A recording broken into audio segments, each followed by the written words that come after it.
Hello and welcome everybody to a longer discussion about value. Today I'm going to talk about a few things, some basic things about keeping value, finding value, and what that means to me. This is just my opinion, it's not advice. So for me, I always think of it like eating a chicken nugget, all right? Now, for those of you with children, when a little child, like a 3-year-old, gets a chicken nugget, okay? They hold it with 2 hands and they take bites. Right? And then after 10 bites, they're finally done. They're licking their fingers. 10 bites. It's like as an adult, you grab a chicken nugget, you dip it in some barbecue sauce and you lick it off. It's one bite, one chew, swallow, right? That's how it feels. It's just like, that's it. Just a little itty bitty chicken nugget. But to a kid, they take it chunk by chunk. That's how I collect. Okay, so if I want a LeBron rookie graded PSA 10, I don't just go out and whimsically just buy one. I track the price, I save my money, I restrict other collecting spending. Basically, I'm saving money to go out and buy something. Yes, even at my age, I still do that because the point of collecting is the journey, all right? I'm never going to have all the cards I want, ever. And so I'm not in any rush to do it. I'm eating a chicken nugget like a child, little bite by bite. If I want some other things, I'll do that as well. But another thing that so the first thing that I always stick by is chicken nuggets, small bites.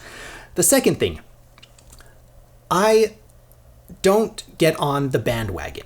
Now, there's a cliche. All right, here we go, everybody. Buy low, sell high. Ooga booga, thanks for that, cliche man.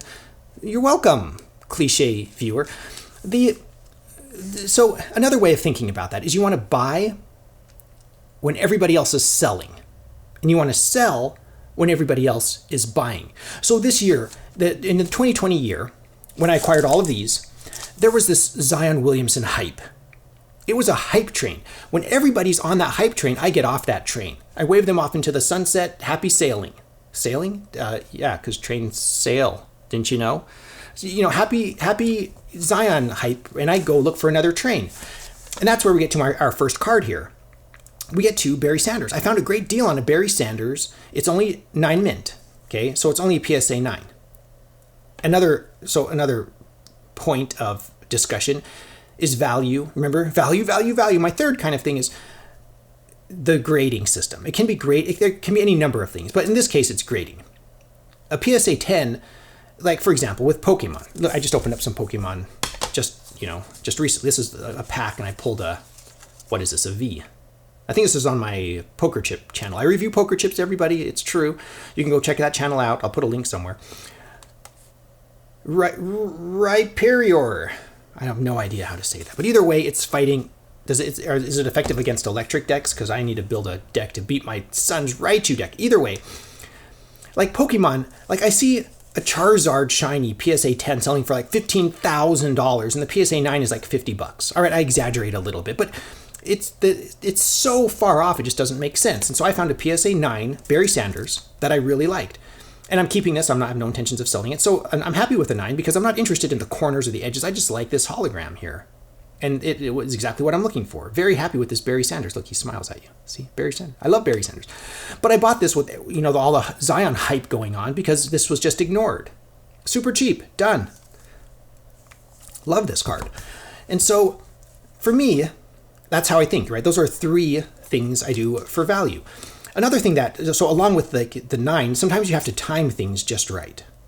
Like right after the season ended, these John Morant cards dropped a little bit. And so I was able to pick one up, PSA 10, for not too much money. And, it's his least expensive card, I know. But, I like it. And Zion, I bought this just recently. I just barely bought this. Guess what? I took my time, found a card that I like the look of. This isn't like he has 3 cards, I think, 3 or 4 cards. I think he has 3 cards in this set. He has number 1, number 64, and he has his Crusade. I like the Crusade and I liked this one. This was my favorite one, and so I bought a couple of these. You'll see the other one here later. So Zion Williamson, yeah, I don't need his most expensive card. I don't need the autograph. I don't need the Immaculate or National Treasures or whatever. The 15 other high-end cards that he has, or one of his, how many did he have? He has like 121 of ones. Chronicles throws it off. Anyway, One of my favorite sets are the HoloView inserts. So I got a Brett Favre HoloView insert this year. Again, you remember what I said about the rating? To me, it doesn't matter. This nice silver thing actually makes the card stand out more. If this is gold or red, sometimes it's too bold and it distracts from the card. So I actually like the silver BGS. Interesting. I love this. Gosh, I love this. This is a Kyle Lewis rookie I got. Rookie of the year again, Kyle Lewis. Happy. I love Topps Chrome. This is a beautiful card. What Kyle Lewis really did an amazing job. He's a slugger. I always like sluggers. I like Freeman, Acuna, Lewis, Lubob, the other rookie. I have a Bowman. It's not graded, so it's not in this stack. Here's the other John Morant I have. This is a BGS 9.5. I liked both the John Morants. This one I like a little bit more because it pops a little bit more with his bright Murray State jersey. I love this card. I look at this a lot. I look at this more than I should. Here's the other, this is the Zion card I like. Yeah, I got a BGS 9 of that too. I got a couple of these Valiants because they seem like good values, like incredibly good value. So Terrell Lewis right here. On-card autograph, thank you very much. And Jordan Love, J-Love, on-card autograph. 2 graded football cards. He has a lot of potential. We'll see whatever happens if he ever gets some playtime. And obviously with Green Bay and Aaron Rodgers, he's not going to get tons of playtime. So this is all the stuff, not chasing Zion, not buying ridiculously expensive boosters. Or what do they call it? Not boosters are Pokemon, right? Packs, hobby boxes. So I avoided, most the hobby boxes just because the prices were outrageous. Instead, I just got cards I wanted. Pretty straightforward. Let's get that John Morant up top here. Here we go. That's what we want. We'll put that one there and this one here. And I want Barry Sanders. Where's my Barry Sanders? There we go. That is beautiful. That is music to my eyes. Music to my eyes. It makes sense, I swear. Just don't think about it. Let me know your thoughts. So to summarize, my 3 big things with value is the idea of small bites, saving, and just kind of limiting or budgeting. Does that make sense? So I just don't have FOMO. I'm not worried about, oh no, this is the last chance I'll ever get to buy a Zion rookie. No, you know what? They're going to have these for the next 30 years. Just save your money and you can get them anytime. Don't have FOMO. I'm going to miss out on this really expensive hobby box. Yeah, you know what? Oh, and the other thing, I guess we can put that in with the last one. And the other one is, so that's number 1 is there's no rush, no panic. Pace yourself. Enjoy the hobby because it's not going anywhere.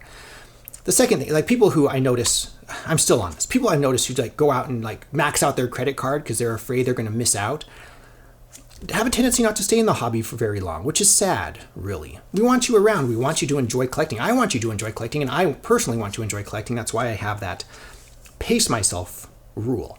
So that's number 1, pace yourself. Number 2, it's the cliche buy low, sell high. Another way of saying it is you buy when everybody's selling, and you sell when everybody's buying. So when everybody's buying up Zion, for months I just ignored that.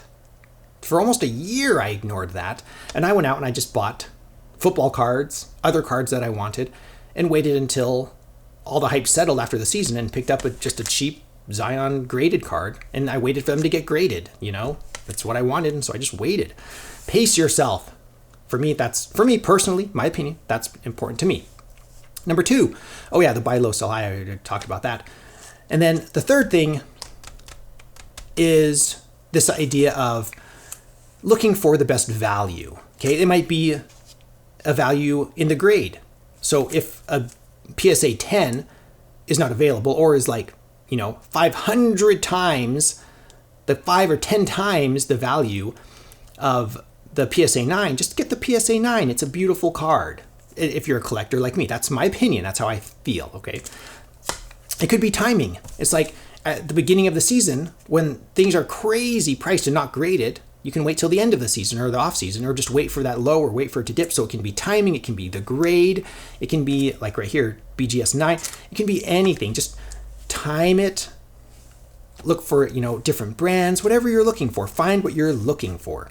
And the other thing that kind of goes along with that to me is I see more value in good looking cards. I don't care what it's worth. Does that make sense? If somebody says, you want to buy this card because it's going to be worth so much, and I look at it and it's ugly, I don't have any of them here that I think are ugly, then I'm not going to buy it. So value, value, value. I always push value to anybody who's interested in collecting. Yeah, it's just fun. I love looking at all these. Topps Chrome sure looks good. Oh man, all these cards look good. Out of all these, my favorite, still, Barry Sanders. This one has to be my favorite. I love these bold lines. It reminds me of like old film stock, and I love how this green matches this green and the silver. The PSA logo, I wish it were just like, I need to tape over this or put an aluminum hat over this or something so it just doesn't detract from this beautiful Barry Sanders card. Look, it's like a video in a card. It's so cool. They don't make them like this anymore. Tough luck. Anyway, let me know your thoughts. Do you guys look for value? Have you guys ever maxed out your credit card buying collectibles, sports cards? Anyway, just wanted to share some of my opinions. Again, not any sort of advice. And I don't think this really applies to investors, because investors, if you're a short-term investor, I think you do need to respond quickly to changes in price and availability and exploit that. So I'm not really sure. I don't spend too much time worrying about investing. I just collect what I want and what I like. If you want to support this channel, you can visit my Amazon shop. I'll put a link in the description below. I am an Amazon associate. I make proceeds from qualifying purchases. Thank you so much for watching. Please subscribe and hit that bell icon for notifications.